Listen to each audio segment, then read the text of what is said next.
મારું નામ મમતા છે. ઉંમર 68 વર્ષ.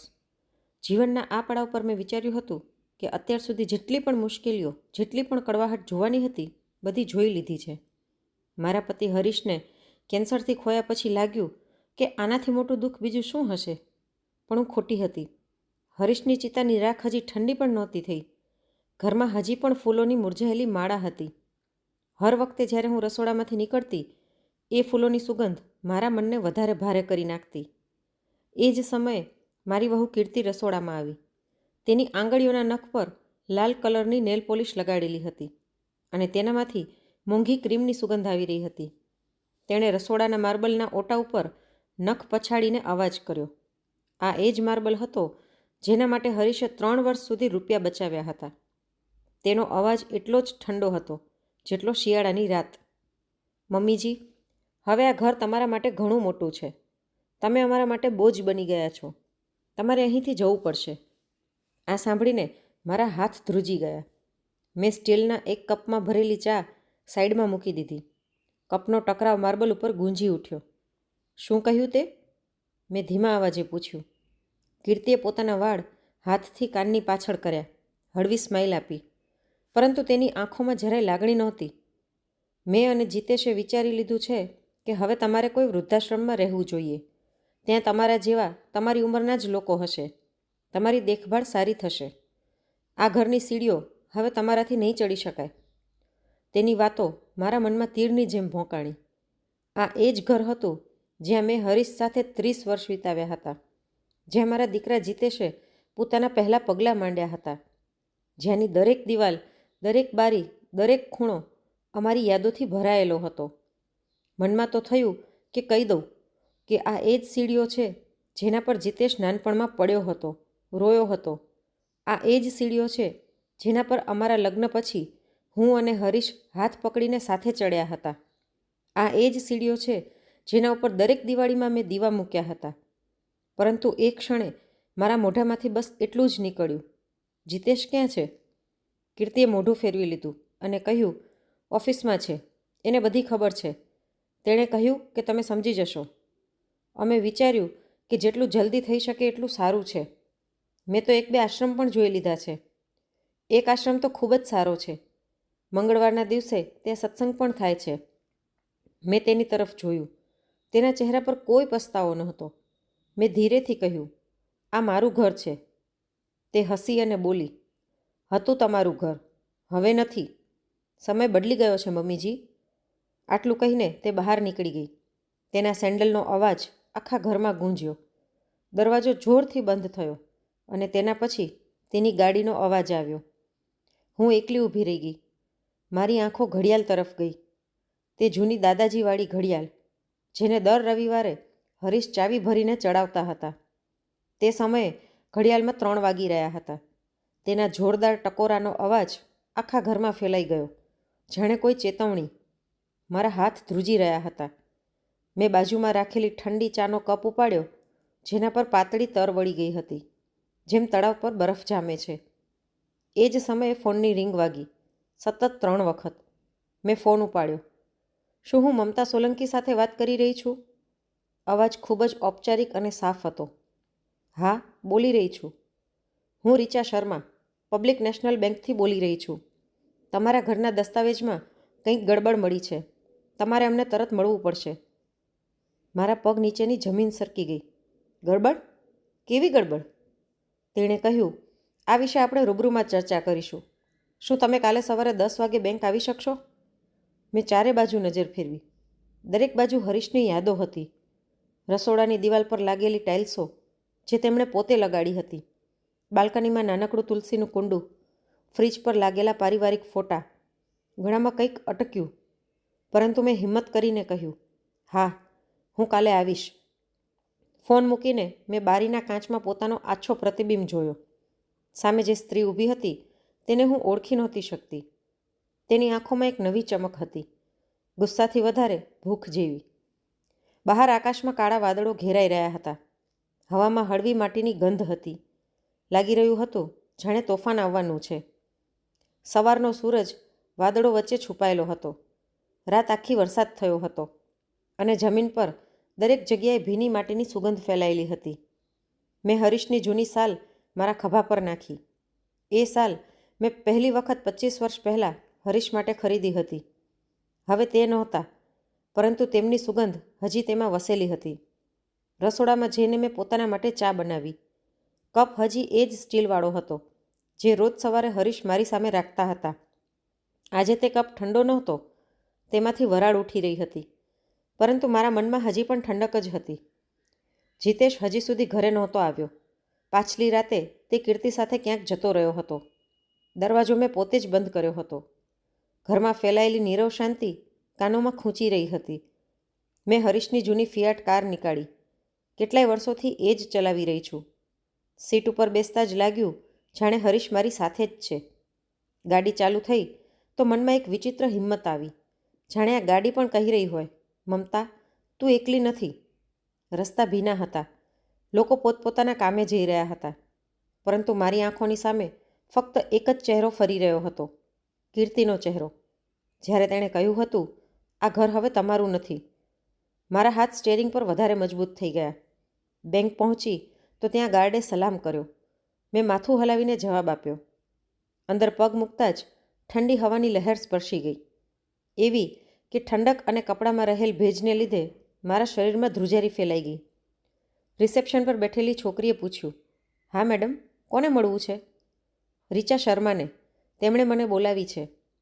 તેણે ફોન ઉપાડીને વાત કરી અને પછી હસીને બોલી, મેડમ, ઉપર ફર્સ્ટ ફ્લોર પર તેમની કેબિન છે, તમે ત્યાં જાઓ. હું ત્યાં પહોંચી. રૂમ નાનકડો હતો, પરંતુ ચોખ્ખો હતો. લાકડાનું ટેબલ, ફાઇલોનો ઢગલો, બારીમાંથી આવતો હળવો તડકો. ત્યાં બેઠી હતી રીચા શર્મા, લગભગ 30-35 વર્ષની સ્ત્રી. વાળ સોનેરી, સારી રીતે બાંધેલા. ચશ્માની પાછળથી તેની આંખો સીધી મારી આંખોમાં જોઈ રહી હતી. નમસ્તે મમતાબેન, તેણે હાથ જોડીને કહ્યું. નમસ્તે, મેં ધીમા અવાજે કહ્યું અને ખુરશી પર બેસી ગઈ. તેણે ફાઇલ ખોલી અને ઊંડો શ્વાસ લીધો. હું સીધી જ મુદ્દાની વાત કરું છું. કાલે તમારી વહુ કીર્તિ અમારી પાસે આવી હતી. તેણે દાવો કર્યો કે તે તમારા ઘરની નવી માલકીન છે. આ સાંભળીને મારા હૃદયના ધબકારા વધી ગયા. શું? મારા મોઢેથી અનાયાસે જ રાડ પડી ગઈ. હા, તેણે કહ્યું કે તેની પાસે કાગળિયા છે. તેણે અમને અમુક દસ્તાવેજ દેખાડ્યા, પરંતુ જ્યારે અમે તેને ધ્યાનથી જોયા તો અમને ગડબડ મળી. રીચાએ ધીરેથી એક ફાઇલ મારી સામે રાખી.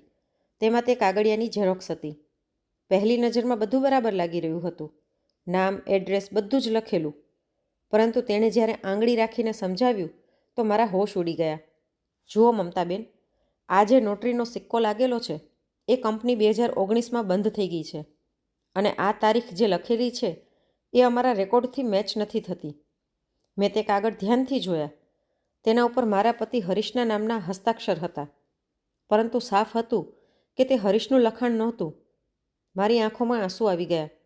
એટલે કે આ બધું ખોટું છે? રીચાએ ગંભીર સ્વરમાં કહ્યું, હા. સીધી ભાષામાં કહું તો આ દસ્તાવેજ નકલી છે.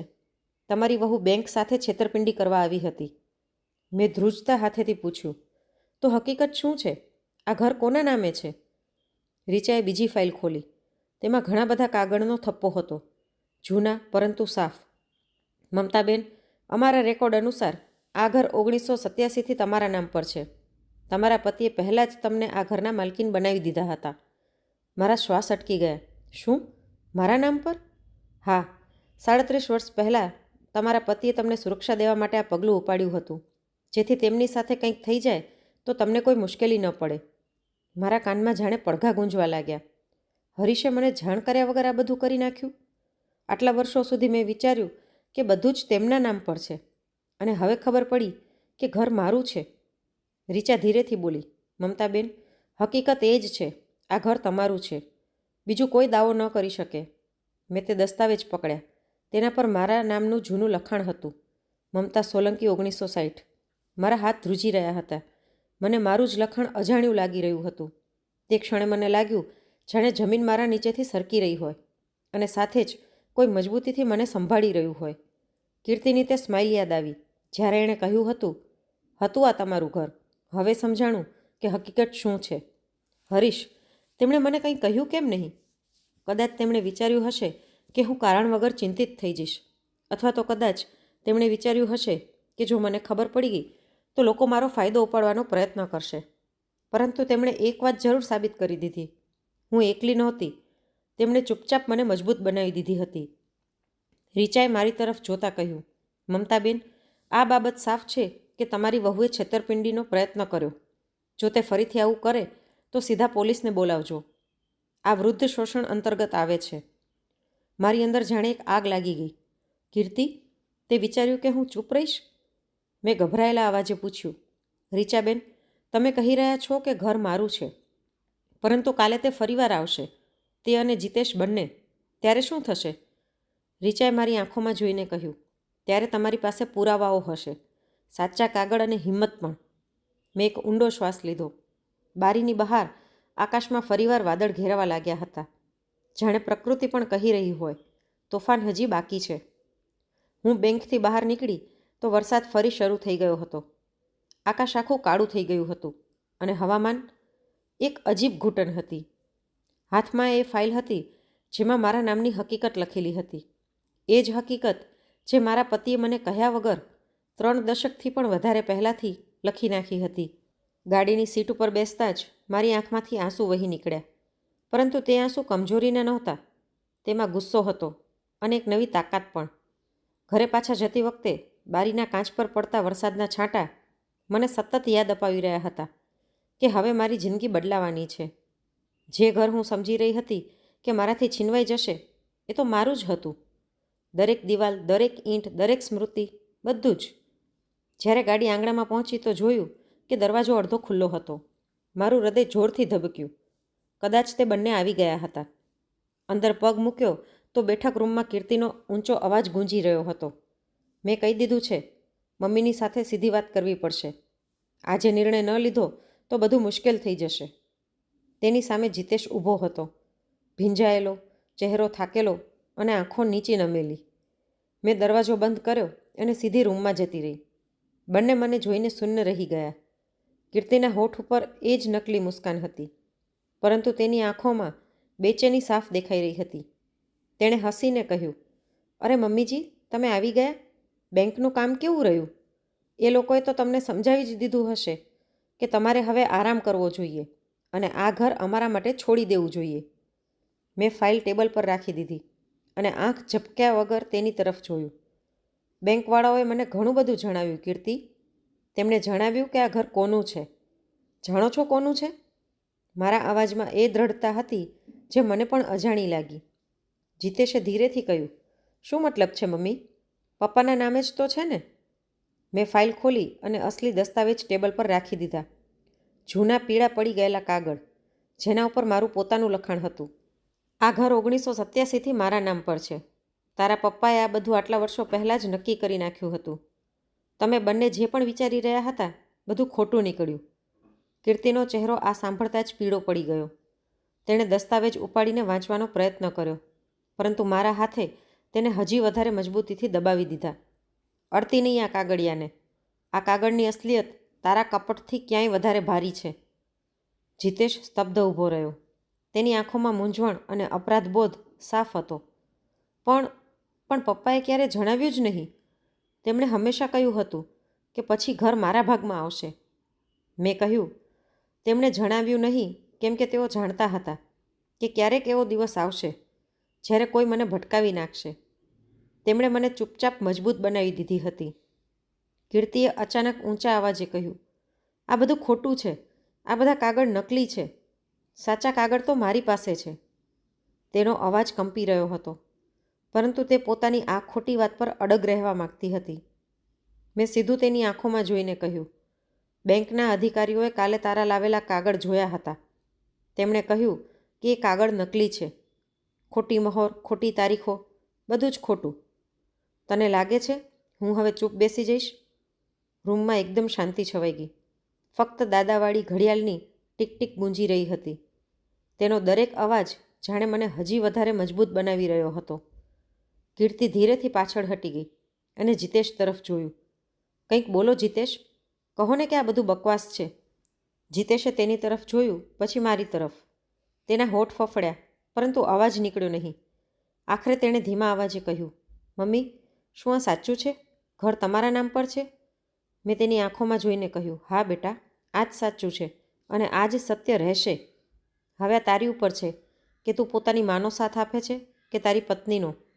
આટલું કહેતા જ બહાર જોરદાર વીજળીનો કડાકો થયો. બારીમાંથી આવતા પ્રકાશે એક ક્ષણ માટે આખા રૂમમાં પ્રકાશ ફેલાવી દીધો. કીર્તિના ચહેરા પરથી ખોટો આત્મવિશ્વાસ ગાયબ થઈ ગયો હતો. મારી અંદર કંઈક બદલી ગયું હતું. હું હવે તે સ્ત્રી નહોતી રહી જે ચૂપચાપ કડવી વાતો સાંભળતી અને માથું નીચું કરી લેતી હતી. હું મમતા હતી, તે ઘરની માલિક, તે પરિવારનો સ્તંભ અને હવે પોતાના સન્માનની પહેરેદાર. પરંતુ આ બસ શરૂઆત હતી. સાચું તોફાન હજી બાકી હતું. દરવાજા પર અચાનક ટકોરા થયા. ટકોરા કેટલા જોરથી વાગ્યા કે આખા ઘરમાં ગુંજી ઉઠ્યા. મેં દરવાજા તરફ જોયું અને ઊંડો શ્વાસ લીધો. મન કહી રહ્યું હતું કે આ કોઈ સાધારણ ટકોરા નહોતા. કદાચ હવે બધું બદલાવાનું હતું. દરવાજાના ટકોરા એટલા તેજ હતા કે જાણે કોઈએ મારા હૃદયના ધબકારાને જકડી લીધા હોય. રૂમમાં એકદમ શાંતિ છવાઈ ગઈ. કીર્તિની આંખોમાં ડરની હળવી ઝલક દેખાણી અને જીતેશના શ્વાસ તેજ થઈ ગયા. મેં ધીરે ધીરે પગલાં આગળ વધાર્યા અને દરવાજો ખોલ્યો. સામે વરસાદથી પલળેલા 2 પોલીસ ઓફિસર વર્દીમાં ઊભા હતા. એક મહિલા ઓફિસર, ઉંમર લગભગ 55 વર્ષ, ચહેરા પર કઠોરતાની સાથે અનુભવની ઊંડી રેખાઓ. તેમની સાથે એક યુવા પુરુષ ઓફિસર હતા. આંખોમાં સહાનુભૂતિ પરંતુ ચહેરા પર કર્તવ્યનો ભાવ. મહિલા ઓફિસરે પોતાનો પરિચય આપ્યો. હું ડિટેક્ટિવ સરિતા ચૌધરી અને આ કોન્સ્ટેબલ રાકેશ છે. અમને બેંકમાંથી રિપોર્ટ મળ્યો છે કે તમારા ઘરથી જોડાયેલા દસ્તાવેજમાં ફરજી વેળા થયા છે. શું અમે અંદર આવી શકીએ? મેં દરવાજો આખો ખોલી નાખ્યો. આવો. તે બંને અંદર આવ્યા. તેમના કપડામાંથી ટપકતા વરસાદના ટીપા જમીન પર પડી રહ્યા હતા. બેઠકમાં પહોંચતા જ તેમની નજર ટેબલ પર રાખેલી ફાઇલ અને દસ્તાવેજો ઉપર પડી. દાદાજીવાળી ઘડિયાળની ટીક-ટીક એ સમયે હજી વધારે ગુંજી રહી હતી, જાણે બધાના નાડીના ધબકારા માપી રહી હોય. ડિટેક્ટિવ સરિતાએ મારી તરફ જોયું. મમતાબેન, તમે જણાવો કે કાલે બેંકમાં શું થયું? મેં ઊંડો શ્વાસ લીધો અને વિસ્તારથી બધું જણાવ્યું. કઈ રીતે કીર્તિ બેંક ગઈ, કેવી રીતે તેણે ખોટા કાગળિયા દેખાડ્યા અને કઈ રીતે બેંક અધિકારીઓએ તેની ચાલ પકડી લીધી. મારા અવાજમાં કંપન તો હતું, પરંતુ શબ્દોમાં સત્યની તાકાત પણ હતી. સરિતાજીએ દસ્તાવેજ ઉપાડ્યા અને ધ્યાનથી જોયા. પછી કીર્તિ તરફ વળ્યા. તમે જ છો ને કીર્તિબેન? કીર્તિનું ગળું સુકાઈ ગયું હતું. તેણે ધીરેથી કહ્યું, હા. તો કહો, આ ફરજી દસ્તાવેજ તમારી પાસે કઈ રીતે આવ્યા અને તમે આને લઈને બેંક શું કામે ગયા? કીર્તિએ હળબડાઈને કહ્યું, ના, આ બધું ગેરસમજણ છે. મને લાગ્યું કે આ કાગળ સાચા છે. મારે તો બસ મદદ કરવી હતી. પરંતુ સરિતાજીની તેજ નજરો તેના જૂઠાણાને ભેદી રહી હતી. મદદ કરવાનો મતલબ ધોખાધડી નથી હોતો મેડમ. નકલી મોહર અને ખોટી તારીખો સાફ દેખાઈ રહી છે. આ બાબત સીધી ફરજી વેળા અને વૃદ્ધ શોષણના અંદરમાં આવે છે. જીતેશ અચાનક વચમાં બોલી પડ્યો, ના ના, હું નહોતો જાણતો કે કાગળ નકલી છે. મને લાગ્યું કીર્તિ સાચું કહી રહી છે. હું તો બસ ઈચ્છતો હતો કે મમ્મી આરામથી રહે. તેનો અવાજ ભાંગી પડેલો હતો. મેં તેની તરફ જોયું. મારી અંદર માનું હૃદય અને ઘાયલ આત્મા બંને એક સાથે બોલ્યા, જીતેશ, આરામનો મતલબ માને ઘરેથી નીકાળવાનો નથી હોતો. તે પોતાની જ માને બોજ સમજી લીધી. રૂમમાં તણાવ એટલો વધી ગયો કે જાણે શ્વાસ લેવો મુશ્કેલ હોય. સરિતાજીએ પેનથી નોટ બનાવતા કહ્યું, જુઓ, અમારે રિપોર્ટ દાખલ કરવો પડશે. બેંક તરફથી પહેલાં સૂચના આવી છે. કીર્તિબેન, તમારે અમારી સાથે ચાલવું પડશે પૂછતાછ માટે. કીર્તિના ચહેરાનો રંગ ઉડી ગયો. તેણે જીતેશ તરફ જોયું. આંખોમાં વિનંતી હતી. કંઈક કહો જીતેશ, રોકી દો આમને. જીતેશ હલી ગયો. તેના ચહેરા પર અપરાધબોધ અને પ્રેમ બંને એકસાથે દેખાઈ રહ્યા હતા, પરંતુ તેના મોઢેથી કોઈ શબ્દ નીકળ્યા નહીં. મેં એક ક્ષણે ઊંડી શાંતિ અનુભવી, જાણે વર્ષોથી દબાયેલી પીડા હવે બહાર નીકળી રહી હતી. મેં સીધી નજરે સરિતાજી તરફ જોયું. ઓફિસર, હું પૂરી રીતે સહયોગ કરીશ. મારી ફક્ત એક જ માંગ છે કે જે સજા થાય છે એ જ આપવામાં આવે. સરિતાજીએ માથું હલાવ્યું અને કોન્સ્ટેબલ રાકેશે કીર્તિને ઊભી કરી. કીર્તિ રોઈ પડી. બોલી, તમને બધાને દગો આપ્યો છે આ સ્ત્રીએ. હું તો બસ. પરંતુ તેનો અવાજ દરવાજાની બહારના વરસાદમાં દબાઈ ગયો. જેવા જ પોલીસ તેને લઈને બહાર જવા લાગ્યા, જીતેશ અચાનક મારા પગની બાજુમાં આવીને બેસી ગયો. તેની આંખોમાંથી આંસુ વહી રહ્યા હતા. મમ્મી, મને માફ કરી દો. હું સમજી ન શક્યો. હું તમારો દીકરો છું, પરંતુ મેં તમને ઠેસ પહોંચાડી. કૃપયા મને છોડી ન દેતા. મેં તેના માથા પર હાથ રાખ્યો. મારું હૃદય ભાંગી પડ્યું હતું, પરંતુ એક માનું હૃદય હજી પણ જીવતું હતું. જીતેશ, હું તને છોડીશ નહીં, પરંતુ યાદ રાખજે, વિશ્વાસ તૂટ્યા પછી તેને જોડાવામાં ખૂબ જ સમય લાગે છે. અને આ ઘર મારું છે અને કોઈ મારાથી છીનવી નહીં શકે. દરવાજાની બહાર પોલીસની ગાડીનું સાયરન વાગ્યું અને પછી ધીરે ધીરે દૂર જતું રહ્યું. બેઠકમાં ફક્ત ઘડિયાળની ટીક અને જીતેશના ડુસકા રહી ગયા હતા. તે ક્ષણે મને લાગ્યું કે હરીશની આત્મા પાસે ઊભી છે અને કહી રહી છે, મમતા, તું એકલી નથી, તું મજબૂત છે. પરંતુ હું જાણતી હતી કે આ અંત નહોતો. આ તો બસ એક શરૂઆત હતી. કીર્તિ જતી રહી હતી, પરંતુ તેનો પડછાયો હજી પણ અમારા ઘર પર મંડરાઈ રહ્યો હતો અને મારે આગળ હજી વધારે સખત નિર્ણય લેવાના હતા. ઘરમાં પોલીસના ગયા પછી એક અજીબ ખામોશી છવાઈ ગઈ. દરવાજો બંધ થયો અને બહાર વરસાદ ધીરે ધીરે થંભી ગયો. બારીમાંથી આવતી ઠંડી હવા રૂમમાં વિખેરાઈ ગઈ. કીર્તિની ચીસો અને બહાના તે ગાડીની સાથે દૂર જતા રહ્યા હતા, પરંતુ તેનો બોલેલો દરેક શબ્દ હજી પણ દિવાલોમાં ગુંજી રહ્યો હતો. તમે એકલા મરી જશો, તમારા માટે કોઈ નહીં હોય. હું ખુરશી પર બેઠી રહી. હાથમાં હજી પણ દસ્તાવેજ હતા, જેના પર મારું નામ સાફ લખેલું હતું, મમતા સોલંકી. એ જ નામ જેને મેં ક્યારેય વધારે મહત્ત્વ નહોતું આપ્યું.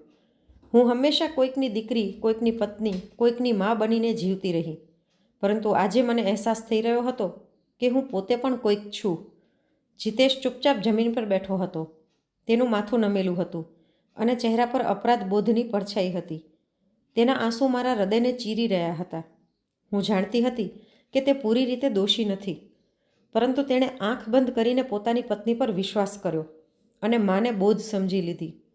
આ વાતે મનમાં ઊંડો ઘા કરી નાખ્યો હતો. મેં ધીરેથી કહ્યું, જીતેશ. તેણે તરત માથું ઊંચું કર્યું. તેની આંખો લાલ હતી. મમ્મી, હું ગુનેગાર છું, મને માફ કરી દો.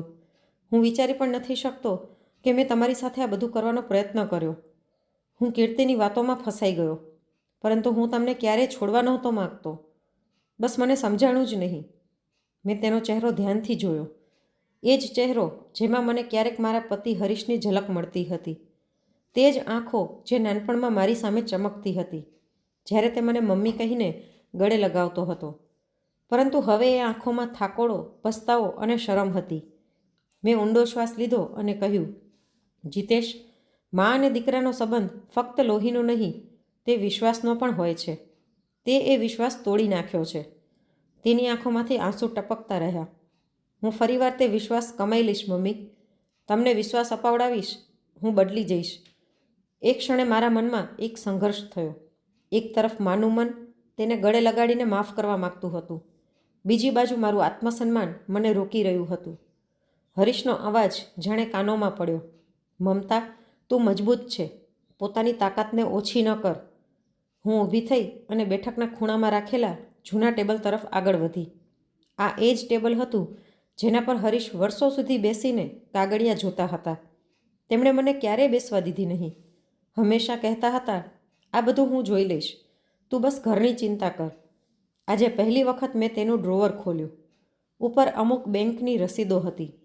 નીચેના ડ્રોવરમાં જોયું તો નોટબુક અને અમુક ફોટા રાખેલા હતા, પરંતુ સૌથી નીચે એક નાનકડું બંધ ડ્રોવર હતું જેમાં એક ચાવીનું તાળું લાગેલું હતું.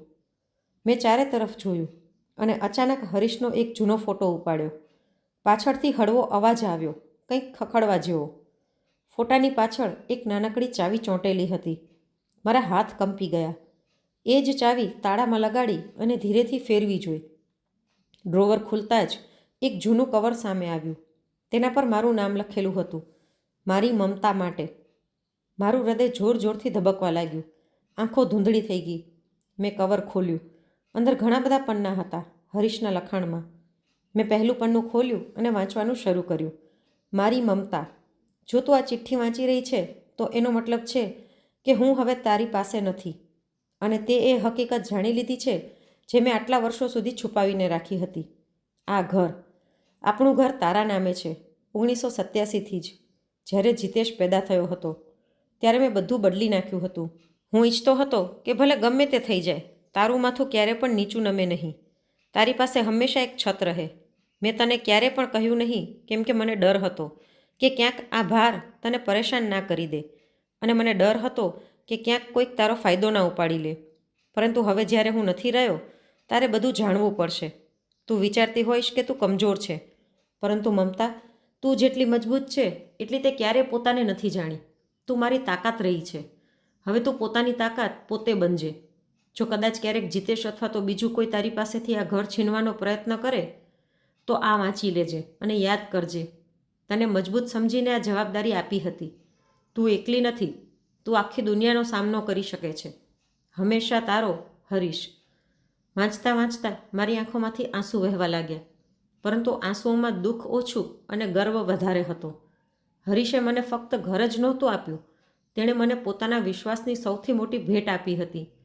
મેં ચિઠ્ઠી છાતીએ લગાડી લીધી. જીતેશ બાજુમાં ઊભો બધું જોઈ રહ્યો હતો. તેની આંખોમાંથી આંસુ વહી રહ્યા હતા. તેણે ધીમેથી કહ્યું, મમ્મી, પપ્પાને પહેલાંથી ખબર હતી કે આ બધું થશે, અને મેં જ તેમની સૌથી મોટી આશંકા સાચી કરી દીધી. હું પોતાની જ માને દગો દેવા બેસી ગયો. હું ખૂબ જ નાનો થઈ ગયો મમ્મી. મેં તેની તરફ જોયું. મારા મનમાં પીડા હતી, પરંતુ એ પીડામાં મમતા હજી પણ બાકી હતી. જીતેશ, તું મારી સંતાન છે. મેં તને જન્મ આપ્યો છે. ભૂલ તારી છે, પરંતુ જો તારે સુધારવી હોય તો રસ્તો પણ તારી સામે છે. આ ઘર મારું છે, અને જ્યાં સુધી હું જીવતી છું, કોઈ તેને અડી પણ નહીં શકે. જો તું ખરેખર બદલવા માંગે છે તો મારી સાથે ઊભો રહે. આ ઘરની રક્ષા કર, અને સૌથી વધારે જરૂરી પોતાની માનું સન્માન કરવાનું છે. તેણે માથું નીચે નમાવ્યું અને ધીરેથી બોલ્યો, હું વાયદો કરું છું મમ્મી, હું બધું જ બદલી નાખીશ. એ રાત્રે મેં લાંબા સમય પછી આરામની નીંદર લીધી. રૂમમાં અંધારું હતું, પરંતુ મનમાં મને અંજવાળું લાગી રહ્યું હતું, જાણે હરીશ મારી પાસે બેઠા હોય, મારો હાથ પકડીને કહી રહ્યા હોય, મમતા, તું એકલી નથી, તું મારી તાકાત છે. સવારે જ્યારે સૂર્યપ્રકાશ બારીમાંથી અંદર આવ્યો, ઘરનો દરેક ખૂણો નવા જેવો લાગી રહ્યો હતો. રસોડાની દિવાલો, સીડીઓ, બેઠકનો સોફો, બધું જ જાણે મારું પોતાનું હોય તેમ ચમકી ઉઠ્યા. જીતેશે આવીને ધીરેથી કહ્યું, મમ્મી, આજથી હું ઘડિયાળ ચડાવવાનું શરૂ કરીશ, જેમ પપ્પા કરતા હતા. મેં માથું હલાવ્યું. એ ઘડિયાળ હવે ફક્ત સમય નહીં બતાવે, પરંતુ મને હરરોજ યાદ અપાવશે કે હું કેટલી મજબૂત છું. થોડા દિવસો પછી મેં વકીલને મળીને બધા દસ્તાવેજ પાકા કરાવી લીધા, નવા તાળા લગાડાવ્યા, સુરક્ષાની વ્યવસ્થા કરી, અને પછી પહેલી વખત મેં વિચાર્યું, હવે જિંદગી ફક્ત કાપવા માટે નહીં, જીવવા માટે છે. હું મોહલ્લાની મહિલાઓની સાથે બાગકામ જૂથમાં જોડાણી અને ચિત્રકલાની કક્ષામાં નામ લખ્યું. સાંજે જ્યારે બેસીને હું તુલસીને પાણી આપતી તો મનમાં રાહત ઉતરી આવતી. હરીશની વાતો કાનોમાં ગૂંજતી, મમતા, તું મજબૂત છે. અને હકીકત એ જ હતી. હું હવે કોઈની દીકરી, પત્ની કે મા બનીને નહીં, પરંતુ પોતાના નામથી જીવી રહી હતી. મમતા સોલંકી, એ ઘરની માલકીન, એ આત્માને જેને હવે કોઈનો ડર નહોતો. કીર્તિ જેલ જતી રહી હતી. તેનો ચહેરો છેલ્લી વખત જ્યારે જોયો હતો તેમાં ગુસ્સો અને હાર બંને હતા, પરંતુ મારા માટે હવે તે ભૂતકાળનો ભાગ હતી. જીતેશે ધીરે ધીરે પોતાનો વ્યવહારને બદલવાનો શરૂ કર્યો. તેણે મારા માટે ચા બનાવી, ઘરની સાફ સફાઈમાં મદદ કરી, અને સૌથી મોટી વાત, મારી સાથે નજર મળાવીને બોલ્યો, મમ્મી, હું હવે તમને બોજ નહીં, પોતાની તાકાત માનું છું. મેં તેની આંખોમાં સચ્ચાઈ જોઈ, અને પહેલી વખત લાગ્યું કે કદાચ હું તેને પોતાનો દીકરો કહી શકું છું. એ રાત્રે હું હરીશની જૂની સાલ ઓઢીને બારી પાસે બેઠી રહી. બહાર ચંદ્રનો પ્રકાશ વિખેરાયેલો હતો. મારા હાથમાં તેમનો લખેલો પત્ર હતો. મેં છેલ્લી લાઈનો ફરીવાર વાંચી, મમતા, તું જેટલી મજબૂત છે એટલી તે પોતાને ક્યારેય નથી માની. હું હસી. હૃદયમાંથી નીકળેલો એક ઊંડો નિસાસો આખા ઘરમાં છવાઈ ગયો. હવે મને કોઈનો ડર નહોતો. હું એકલી નહોતી. મારી સાથે મારી યાદો હતી, મારા પતિનો વિશ્વાસ હતો, અને સૌથી વધીને મારું પોતાનું આત્મસન્માન હતું. અને આવી રીતે 68 વર્ષની ઉંમરમાં મેં પહેલી વખત જાણ્યું કે હું કોણ છું. હું મમતા છું, અને મમતા હવે કોઈનો શિકાર નથી. મમતા હવે પોતાની કહાનીની નાયિકા છે. જો આ વાર્તા તમારા હૃદયને સ્પર્શી ગઈ હોય તો ચેનલને સબસ્ક્રાઈબ જરૂરથી કરજો, અને નીચે કોમેન્ટમાં જણાવજો કે તમે કયા શહેરમાંથી જોઈ રહ્યા છો. તમારા એક લાઇક અને શેરથી બીજા લોકો પણ શીખી શકશે કે જિંદગીના કોઈ પણ મોડ ઉપર વ્યક્તિ એકલું નથી હોતું જ્યાં સુધી તેની પાસે સચ્ચાઈ અને આત્મસન્માન હોય. અહીં વાર્તાનું સમાપન થાય છે. આ વાર્તા પરથી આપણને શીખવા મળે છે કે સન્માન વિરાસતમાં નથી મળતું, તેને દરેક સંબંધમાં રોજ કમાવવું પડે છે. તો મિત્રો, આજની વાર્તા ગમી હોય તો લાઈક કરીને વધુમાં વધુ શેર પણ કરજો અને આવી જ અવનવી વાર્તા સાંભળવા માટે ચેનલને સબસ્ક્રાઈબ જરૂરથી કરજો.